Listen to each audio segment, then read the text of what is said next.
Hello and नमस्कार, स्वागत है आप सभी का हमारे special series current affairs daily में। और आज हम पढ़ने वाले हैं करंट अफेयर्स के उन मोस्ट इंपॉर्टेंट क्वेश्चंस को जो कि हमारे एग्जामिनेशंस के लिए इंपॉर्टेंट है। तो चलिए शुरू करते हैं क्लासेस को बिना किसी रुकावट के। और सबसे पहले हम करते हैं क्या, रिवीजन अपने उन सारे क्वेश्चंस का जिन क्वेश्चंस को हम लोग डेली पढ़ते हैं। तो सबसे पहले है फरवरी 2023 में आरबीआई की मॉनेटरी पॉलिसी कमेटी के द्वारा रेपो रेट को बढ़ा करके कर दिया गया है 6.50%। टोटल 25 बेसिस पॉइंट इसमें इंक्रीज किया गया है।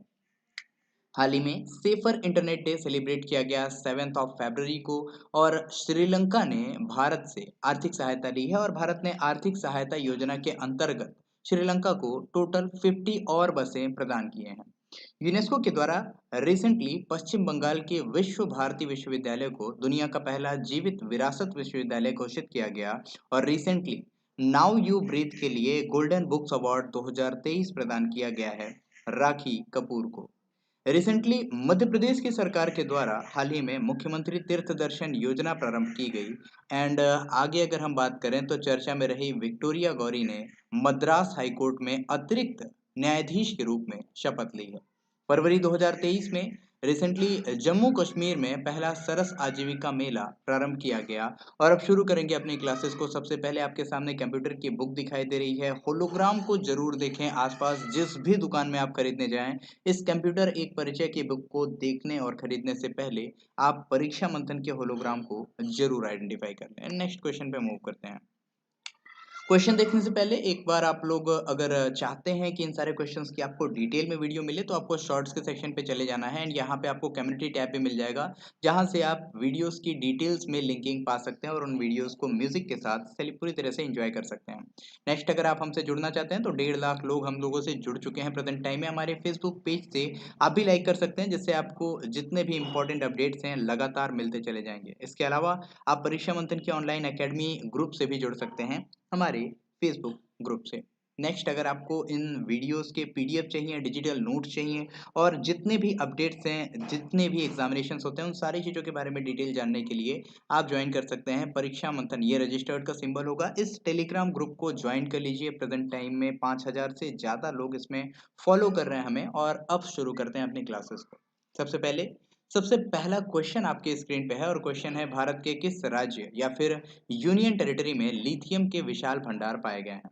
और इसके चार ऑप्शन हैं, जम्मू कश्मीर, बिहार, छत्तीसगढ़ या फिर मध्य प्रदेश। तो ध्यान रखेंगे जम्मू कश्मीर में रिसेंटली लिथियम के बहुत ही बड़ी भंडार पाए गए हैं। और लिथियम होता क्या है, ये लिथियम सबसे पहले ध्यान में रखना। लिथियम जो होता है ना, ये जो हमारे इलेक्ट्रिक बैटरी, मतलब ऐसी बैटरी जो कि रिचार्जेबल होती हैं, फिर से उन्हें चार्ज किया जा सके। तो ये लिथियम के रिसोर्सेज बहुत ज़्यादा इंडिया में थे नहीं, कर्नाटका वगैरह में थोड़े मिलते थे बट इतनी ज़्यादा मात्रा में मिल चुके हैं। टोटल अगर मैं बात करूं तो 5.9 मिलियन टन के लिथियम अनुमानित भंडार का पता लगाया गया है। और ये सारी चीज़ों को पता किसने लगाया है, जीएसआई ने। तो जीएसआई इंपॉर्टेंट हो जाता है। देखिए जीएसआई का मतलब क्या है, geological survey of India. And ये जियोलॉजिकल सर्वे ऑफ इंडिया जिसकी स्थापना हुई थी 1891 में और इसका हेडक्वार्टर है अपने पश्चिम बंगाल की कैपिटल कोलकाता में। ये भी आपको ध्यान रखना है। तो टोटल 35 भूवैज्ञानिकों के ज्ञापनों के साथ यह रिपोर्ट संबंधित राज्य सरकारों को सौंप दी गई है। और इंडिया में अब प्रोड्यूस होने वाले हैं हमारे लिथियम बैटरीज, जो कि फ्यूचर के रूप में भी देखा जाता है। तो ये बहुत ही बड़ा खजाना एक तरीके से हमारे हाथ में लग गया है। चलिए कुछ चीज़ों को अगर हम यहाँ पे पूरी तरह से डिटेल में डील करना चाहें तो हम जम्मू कश्मीर को डील कर सकते हैं, जो कि मैप में आपको कुछ इस तरीके से दिखाई देगा। इसके अलावा गुलमर्ग में शीतकालीन खेलो इंडिया गेम, देखिए कौन सा, खेलो इंडिया शीतकालीन गेम्स, इसका आयोजन कहाँ पे किया गया, गुलमर्ग में किया गया, जम्मू कश्मीर के। अदर ऑप्शंस को अगर हम लोग डील करें तो यहाँ आपको बिहार दिखाई दे जाएगा। और बिहार को हम डील कर सकते हैं, देखिए कैसे डील करेंगे हम। बिहार को हम लोग डील कर सकते हैं बिहार के जमुई में। कहाँ पे, बिहार के रिसेंटली जमुई में आपको देखने को मिलेगा कि यहाँ पे विशालतम हीरे के भंडार मिले थे। इसके अलावा दूसरा ऑप्शन आपको छत्तीसगढ़ दिखाई दे जाएगा जो कि कोयले के लिए फेमस है। कोयला जिसको कि ब्लैक डायमंड के रूप में हम लोग जानते हैं। एंड कोयले के लिए लेमारू हाथी अभयारण्य, कौन सा, लेमारू हाथी अभयारण्य के बारे में आप लोग जानते होंगे, जिसके एरिया को कम करने की बात कही गई थी। इसके अलावा थर्ड ऑप्शन आपका मध्य प्रदेश है। एंड मध्य प्रदेश के बक्सवाहा जंगल जो कि कहाँ पर है, छतरपुर में स्थित हैं और इस छतरपुर के बारे में मैंने डिटेल में आपको बताया था, जिसकी माइनिंग के काम वगैरह स्टार्ट हो चुके हैं। तो ये हीरे के भंडार वगैरह ये सारी चीज़ें आप रिलेट कर सकते हैं, हमारे अदर ऑप्शंस में सारी चीज़ें डिटेल में आपको दी हुई हैं। नेक्स्ट क्वेश्चन की तरफ मूव करते हैं और क्वेश्चन नंबर नेक्स्ट आपके सामने है और मेक श्योर करना एक क्वेश्चन मैं आपसे हर क्वेश्चन के बाद में पूछता हूँ और क्वेश्चन मेरा ये है कि आप लोग मतलब डायरेक्टली क्या आप लोग आंसर करने की कोशिश करना पूरी तरह से। आप लोग कोशिश करो कि सारे क्वेश्चंस के आंसर आप लोग करते जाओ, ठीक है। मेरा क्वेश्चन ये है कि प्रेजेंट टाइम में जो जम्मू कश्मीर है इसके लेफ्टिनेंट गवर्नर कौन है, ये आपको आंसर करना है। हालांकि रिसेंटली टोटल 13 राज्यों और यूनियन टेरिटरीज के हमारे नए राज्यपालों की घोषणा की गई है, इसकी पूरी लिस्ट मैं आपको प्रोवाइड करा दूंगा जल्दी। इस पे एक वीडियो भी आएगा। खैर, अगला क्वेश्चन आपके सामने है, हाल ही में विश्व दलहन दिवस कब सेलिब्रेट किया गया? क्या बात कर रहे हैं हम? विश्व दलहन दिवस की बात कर रहे हैं, जो कि वर्ल्ड पल्सिस डे के रूप में सेलिब्रेट किया जाता है। 10 फरवरी को ये सेलिब्रेट किया गया हर साल की तरह से। इसमें होता क्या है, दिवस की शुरुआत हुई थी वैश्विक स्तर पर दालों के महत्व और उनके माध्यम से प्राप्त होने वाले पोषक तत्वों को ध्यान में रखते हुए। हालांकि दाल जो कि प्रोटीन्स के मेन सोर्स के रूप में जाने जाते हैं, इससे हमें न्यूट्रिएंट्स यानी पोषण प्राप्त करने के लिए इसका यूज किया जाता है। हालांकि बात करें तो भुखमरी और गरीबी को मिटाने में इससे बहुत ही ज्यादा फायदा मिल रहा है और इसमें खान पान के जरूरी हिस्से के रूप में हम इन्हें देख सकते हैं। तो 2023 में विश्व दलहन दिवस सेलिब्रेट करने के लिए थीम क्या है? सतत भविष्य के लिए दालें, यानी पल्सेस फॉर सस्टेनेबल फ्यूचर, ये ध्यान रखते रहेंगे। इस बार की थीम है जो कि इंपॉर्टेंट है। And United Nations general assembly के द्वारा 20 ऑफ दिसंबर 2013 में इस प्रपोजल को इंटरनेशनल दलहन दिवस यानी इंटरनेशनल पल्सेस डे के रूप में सेलिब्रेट करने का निर्णय लिया गया था। पहली बार इसे 2016 में सेलिब्रेट किया गया एंड जनरल असेंबली ने 10 फरवरी 2019 को इसे दाल दिवस, विश्व दाल दिवस, वर्ल्ड पल्सेस डे या विश्व दलहन दिवस, जो भी आप बोलना चाहें बोल सकते हो, ठीक है, इस रूप में इसे सेलिब्रेट करना स्टार्ट किया गया। चलिए, अदर ऑप्शंस को भी आप लोग बताएंगे तुरंत। 1 ऑफ फेब को, 4 फेब एंड 7 ऑफ फेब को कौन कौन से इंपॉर्टेंट डेट सेलिब्रेट किए गए। आज थोड़ा आपको मेहनत थोड़ी ज्यादा करनी पड़ेगी। अगला क्वेश्चन आपके सामने है। क्वेश्चन क्या है? क्वेश्चन ये कहता है कि किस राज्य के द्वारा आगामी 2 वर्षों में ग्रीन हाइड्रोजन हब स्थापित किया जाएगा? कर्नाटका, केरल, उत्तर प्रदेश या फिर Tamil Nadu? The answer is Kerala. ध्यान रखेंगे, जब आप पूरे इंडिया के मैप को देखेंगे तो ये आपका मालाबार जो कोस्टल एरिया पड़ता है, आपका मालाबार तट जो आपको दिखाई देता है, ये आपको देख सकते हैं कौन सा वेस्टर्न घाट है हमारा, ये केरला आपको दिखाई दे जाता है, जिसकी कैपिटल क्या है? तिरुवनंतपुरम। एंड इसी के बारे में हम डील करेंगे। ग्रीन हाइड्रोजन हब स्थापित करने की घोषणा की गई है इनकी गवर्नमेंट के द्वारा और 200 करोड़ रुपए का भी इसमें आवंटन कर दिया गया है। इसमें कोच्चि और तिरुवनंतपुरम में स्थापित किया जाएगा और इस परियोजना को निजी भागीदार इंडिया हाइड्रोजन अलायंस के साथ स्टार्ट किया जाएगा। बात की जाए तो इसमें हरित हाइड्रोजन यानी कि ग्रीन हाइड्रोजन जो भी प्लांट्स हैं, संयंत्र हैं, इनका निर्माण करने की बात करेगी, जो कि दिन में 60 टन हाइड्रोजन का उत्पादन कर सकते हैं। तो ये जो हमने नेट जीरो एमिशन का वादा किया था, उस वादे को लगातार आगे निभाने की कोशिशें करते जा रहे हैं। तो चलिए हम लोग पहले केरला को डील कर लेते हैं। केरला को अगर डील करना हो तो हम लोग सबसे पहले इसमें क्या जानेंगे? केरल को डील करने में हमें सबसे पहले जानना है कि अभी हमारा कौन सा NITI Aayog, national institution for transforming India, NITI Aayog आपको पता होगा। नीति आयोग की जो चौथी हेल्थ इंडेक्स जारी की गई थी, चौथी हेल्थ इंडेक्स जारी की गई थी, इसमें फर्स्ट पोजीशन पे कौन रहा? इसमें फर्स्ट पोजीशन पे रहा हमारा केरला। इसके अलावा हम और क्या ध्यान रख सकते हैं? इसके अलावा हम ध्यान रख सकते हैं कि जो एसडीजी इंडेक्स यानी कि सस्टेनेबल डेवलपमेंट गोल का जो इंडेक्स जारी किया गया, इसमें भी केरला फर्स्ट पोजीशन पे था। और पूरी तरह डिजिटल बैंकिंग वाला हमारा राज्य कौन सा हो गया है? डिजिटल बैंकिंग वाला राज्य हमारा कौन सा हो गया है? ये हमारा केरला हो गया है। इसी के साथ एक और ध्यान रखते रहेंगे जो कि मोस्ट इंपॉर्टेंट है। इंपॉर्टेंट ये बहुत ही ज्यादा हो जाएगा। क्या है इंपॉर्टेंट? तो इंपॉर्टेंट आप ध्यान रखते रहेंगे। जब हम केरल की बात करते हैं तो ध्यान रखें, केरल हाई कोर्ट ये सबसे पहला भारत का पेपरलेस हाई कोर्ट हुआ है। कौन सा? पेपरलेस हाई कोर्ट हुआ है। और इसी के साथ एक और चीज आपको याद रखनी है। क्या याद रखनी है उसको भी हम लोग देख लेंगे। इसी के साथ आपको एक और चीज याद रखनी है जो कि बहुत जरूरी है। इसे हम लोग किस रूप में जानते हैं? केरल को जो कोझिकोड है, इसका बेपोर उरु, देखिए बेपोर उरु जो है, बेपोर उरु एक तरह की बोट है और बेपोर उरु के लिए अभी रिसेंटली जीआई टैग की डिमांड की गई थी, जिस वजह से ये चर्चा में था। ओके, चलिए आगे चलते हैं और सारी चीजों को हम डील करेंगे और यहाँ पे आपको कुछ और क्वेश्चंस के और ऑप्शंस दिखाई दे जाएंगे और इन ऑप्शंस को हम लोग जरूर डील करेंगे, क्योंकि आपको पता है हम लोग सारे क्वेश्चंस के ऑप्शन को डील करते हैं। नेक्स्ट ऑप्शंस में आपको कर्नाटका दिख जाएगा और कर्नाटका के तुमकुरु में रिसेंटली HAL के द्वारा हिंदुस्तान एरोनॉटिक लिमिटेड के द्वारा एशिया की सबसे बड़ी हेलीकॉप्टर फैक्ट्री का उद्घाटन किया गया? बात करें उत्तर प्रदेश की तो अमेठी में, उत्तर प्रदेश के अमेठी में कोरबा ऑर्डिनेंस फैक्ट्री में रशिया की हेल्प से AK-203 असॉल्ट राइफल का निर्माण स्टार्ट हो गया है। और अगर हम तमिलनाडु को डील करेंगे तो यहाँ पे आपको दिख जाएगी इसकी कैपिटल चेन्नई, जहाँ पे ओला का सबसे बड़ा ई स्कूटर का कारखाना बना दिया गया है। चलिए, तो सभी ऑप्शंस को हमने डील किया। अगला क्वेश्चन बोलता है, हाल ही में काला घोड़ा कला फेस्टिवल यानी कि ब्लैक हॉर्स आर्ट फेस्टिवल की बात की जा रही है यहाँ पे। हालांकि काला घोड़ा के नाम से हम इसे जानते हैं। इसे सेलिब्रेट किया जाता है महाराष्ट्र के मुंबई में। काला घोड़ा फेस्टिवल या फिर काला घोड़ा कला महोत्सव के रूप में आप इसे जान सकते हैं। देश में सबसे लंबे समय तक चलने वाले और सबसे प्रमुख त्योहारों में से एक माना जाता है।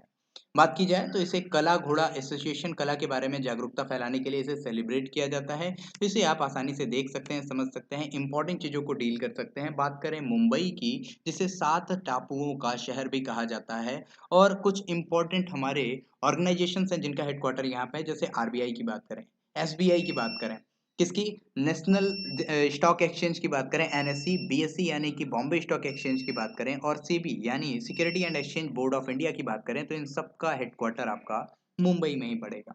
ओके, नेक्स्ट क्वेश्चन पे मूव करने से पहले हम लोग अदर ऑप्शंस को डील करेंगे। और अदर ऑप्शंस में आप देखेंगे सबसे पहले हमें कुरुक्षेत्र दिख जाता है, जहां पे अभी रिसेंटली अंतरराष्ट्रीय गीता महोत्सव सेलिब्रेट किया गया। वाराणसी की बात करें तो काशी तमिल संगमम इस बार का सेलिब्रेट किया गया वाराणसी में। और गोवा, बिल्कुल मत भूलिएगा, गोवा में लूसोफोन फेस्टिवल सेलिब्रेट किया गया। ध्यान रखें, जहां पे पुर्तगाली लैंग्वेजेस बोली जाती है उन्हें हम लूसोफोन कंट्रीज बोलते हैं या फिर लूसोफोन एरियाज बोलते हैं, और यही सेलिब्रेट करते हैं लूसोफोन फेस्टिवल। तो आपने पूरी तरह से इसे कंप्लीट किया। नेक्स्ट क्वेश्चन आपके सामने, कौन सा देश हाल ही में ISA यानी इंटरनेशनल सोलर अलायंस का पूर्णकालिक सदस्य बन गया है? चार ऑप्शंस हैं, ब्राजील, साउथ सुडान, बेलारूस या फिर न्यू। और इससे आगे बढ़ने से पहले आपसे एक छोटी सी रिक्वेस्ट है कि आप अगर इस क्लास को किसी भी तरीके से ऐसा पाते हैं कि आपके लिए हेल्पफुल है, आपके एग्जामिनेशन के लिए हेल्पफुल है, और इससे कहीं ना कहीं आपका नॉलेज जो है गेन हुआ, तो प्लीज प्लीज प्लीज आप लाइक का बटन प्रेस कर सकते हैं। ओके, चार ऑप्शंस में से जो करेक्ट है ये आंसर है आपका ब्राजील। एंड ब्राजील जो कि मैप में आप देख सकते हैं, जो साउथ अमेरिकन कॉन्टिनेंट है ना, लैटिन अमेरिकन कंट्रीज जो सबसे ज्यादा आपको दिखाई दे जाते हैं, जहाँ पे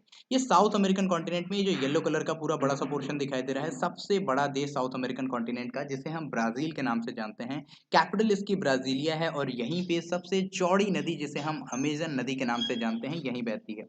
इसके अलावा अमेज़न के जंगल भी आपको हमें यहीं पे ब्राजील में ही देखने को मिल जाते हैं। एंड आगे अगर बात करें तो आपको बताना है कौन सी दो देश हैं, कौन से दो कंट्रीज हैं जो कि सीमा साझा नहीं करते हैं ब्राजील से, बट वो दोनों सिचुएटेड हैं कहाँ पे, दोनों सिचुएटेड हैं साउथ अमेरिकन कॉन्टिनेंट में। डिटेल देखते हैं।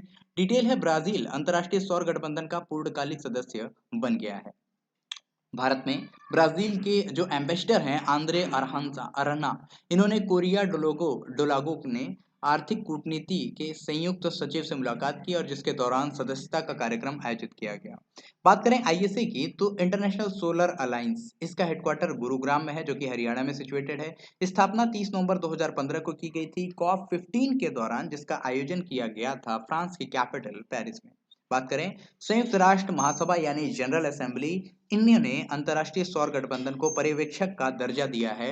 और अब हम आगे कुछ चीजों को और डील करेंगे, जैसे कि जब हम बात करेंगे साउथ सुडान की, तो साउथ सुडान ध्यान रखते रहें, ये 193rd मेंबर कंट्री बना है हमारे यूनाइटेड नेशंस ऑर्गेनाइजेशन का। बात करें बेलारूस की तो ये बहुत ही जल्द 10वां मेंबर कंट्री हो जाएगी हमारी शंघाई कॉरपोरेशन ऑर्गेनाइजेशन का। और अगर न्यू की बात करें, न्यू आप तुरंत अपने मैप में जाकर के देखेंगे न्यू कहाँ पे सिचुएटेड है। ये 68वीं मेंबर कंट्री बन चुकी है एशियन डेवलपमेंट बैंक की। तो आप तुरंत मेक श्योर करेंगे कहाँ पे इसका हेडक्वार्टर है, ADB यानी कि एशियन डेवलपमेंट बैंक। बहुत ही इंपॉर्टेंट क्वेश्चंस की सीरीज। तो अगला क्वेश्चन आपके सामने है। क्वेश्चन क्या है?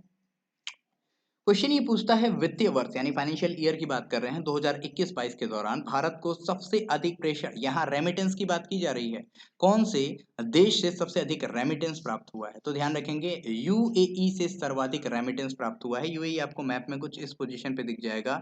एंड ध्यान रखें, रेमिटेंस होता क्या है, जब भारत के लोग किसी अदर कंट्री में जाकर के कमाई करते हैं और पैसे को भारत में सेंड करते हैं, तो इसे हम प्रेशर यानी कि इसे हम क्या बोलते हैं, रेमिटेंस बोलते हैं। और भारत ने रिकॉर्ड तोड़ दिया है 89,127 मिलियन डॉलर का जो टोटल फॉरेन रेमिटेंस है प्राप्त हुआ है, जो एक वर्ष में प्राप्त अब तक का सर्वाधिक प्रेषण यानी कि रेमिटेंस है। और ये भी ध्यान रखते रहेंगे रेमिटेंस के मामले में, यानी कि जब हम प्रेषण की बात करते हैं इस मामले में फर्स्ट नंबर पे हमारा इंडिया आ जाता है। तो डिटेल में देखेंगे यूएई, जिसकी कैपिटल क्या है ये आप लोग तुरंत कमेंट सेक्शन में बताएंगे। यूएई की कैपिटल क्या है ये आपके लिए इंपॉर्टेंट है, ऐसे क्वेश्चंस अक्सर हम लोग डील करते हैं और इसका आप लोग आंसर जरूर करेंगे। अदर ऑप्शंस में चलें तो आपको सिंगापुर दिख जाएगा, जहां से सबसे अधिक एफडीआई का निवेश यानी फॉरेन डायरेक्ट इन्वेस्टमेंट हुआ है। और किस राज्य में सर्वाधिक एफडीआई हुआ है तो ये ध्यान रखते रहेंगे, हमारे गुजरात राज्य में सबसे अधिक एफडीआई किया गया है। नेक्स्ट ऑप्शन आपको चीन दिखाई देगा, व्यापार घाटा सबसे अधिक भारत का चीन के साथ है, जो कि 100 बिलियन डॉलर पार कर गया। रशिया की बात करें तो रशिया क्रूड ऑयल के सप्लायर के मामले में भारत का सबसे बड़ा क्रूड ऑयल सप्लायर अक्टूबर, नवंबर और दिसंबर के महीने में था पिछले साल। इस बार भी लगातार क्रूड ऑयल की सप्लाई बढ़ती चली जा रही है रशिया से। नेक्स्ट है, किस देश के द्वारा हाल ही में ऊर्जा संकट पर आपदा की स्थिति यानी स्टेट ऑफ डिजास्टर की घोषणा की गई है। हुआ क्या, एक्चुअली यहाँ पे बिजली की बहुत ज़्यादा संकट स्टार्ट हो गई और साउथ अफ्रीका, ये देख सकते हैं आप लोग मैप में कुछ इस पोजीशन में दी हुई है। और साउथ अफ्रीका को हम लोगों ने डील भी किया था। कैसे डील किया था? साउथ अफ्रीका के बारे में मैंने आपको बताया था कि अगले आने वाले 10 साल में हर साल 12 चीतों को इंडिया लाया जाएगा साउथ अफ्रीका से, यानी टोटल लगभग बात करें तो 1200 चीतों को यहाँ पे इंडिया में लाया, 120 चीतों को इंडिया में लाया जाएगा, 100 से अधिक चीतों को, इस तरीके से मैंने आपको बताया था। तो साउथ अफ्रीका के राष्ट्रपति सिरिल रामफोसा हैं, इन्होंने अपने देश की गंभीर बिजली की कमी की वजह से यहाँ पे स्टेट ऑफ डिजास्टर घोषित कर दिया है। और आपदा की स्थिति को हटाए जाने के ठीक 10 महीने के बाद, कौन सी आपदा? कोविड की जो महामारी के टाइम में जो इन्होंने इमरजेंसी लगाई थी, उसके ठीक 10 महीने के बाद फिर से यहाँ पे इमरजेंसी लगानी पड़ी, यानी इकोनॉमिकल पोजीशन यहाँ पे गड़बड़ चल रही है। तो चलिए आप बताएंगे इमरजेंसी की पावर, ये इमरजेंसी यानी आपातकाल घोषित करने की जो प्रावधान है ये हमारे कॉन्स्टिट्यूशन के किस आर्टिकल में दिया गया है, ये आप बताएंगे। ओके, और एक और चीज आपको बताना है, साउथ अफ्रीका से हमारे इंडियन कॉन्स्टिट्यूशन का कौन सा पार्ट है जो अडॉप्ट किया गया है, ये भी आप बताएंगे। पेरू की अगर बात करें तो पेरू, जिसकी कैपिटल लीमा है, पेरू में अभी रिसेंटली राष्ट्रपति बनी यहाँ की पहली महिला राष्ट्रपति दीना बोलुआर्टे बनी, जो कि पेड्रो कैस्टेलो की जगह पर बनी थी। और यहाँ इनका इतना विरोध हुआ कि यहाँ पे किस चीज की घोषणा करनी पड़ी, यहाँ पे इमरजेंसी की घोषणा करनी पड़ी। म्यांमार के जो 37 शहर हैं, यहाँ पे 37 जिलों में मार्शल लॉ फिर से 6 महीने के लिए बढ़ा दिया गया है। एंड श्रीलंका रिसेंटली आर्थिक आपातकाल की घोषणा कर चुका था, हालांकि अब सारे आपातकाल वहां से हटा दिए जा चुके हैं। तो इमरजेंसी से रिलेटेड ये सारे ऑप्शंस थे। और आज का आखिरी क्वेश्चन है, विदेश में यूपीआई से भुगतान की अनुमति देने वाली भारत की पहली फिनटेक कंपनी कौन सी बनी है? ये बन गई है हमारी फोन पे, ध्यान रख सकेंगे। तो ये फोन पे विदेश में यूपीआई से भुगतान यानी कि जो पेमेंट की अनुमति देने वाला भारत का पहला फिनटेक कंपनी बन गया है। और इन्होंने एक सेवा स्टार्ट की है जिसमें विदेशी यात्रा करने वाले जो भी यूजर्स हैं ये यूपीआई का यूज कर सकते हैं, विदेशी व्यापारी को भुगतान कर सकते हैं। और इसमें उपयोगकर्ताओं को अपने भारतीय बैंक से सीधे विदेशी मुद्रा में भुगतान करने की अनुमति दे दी जाएगी। तो इस तरीके से हमने पूरी तरह से सारे क्वेश्चंस को कंप्लीट किया।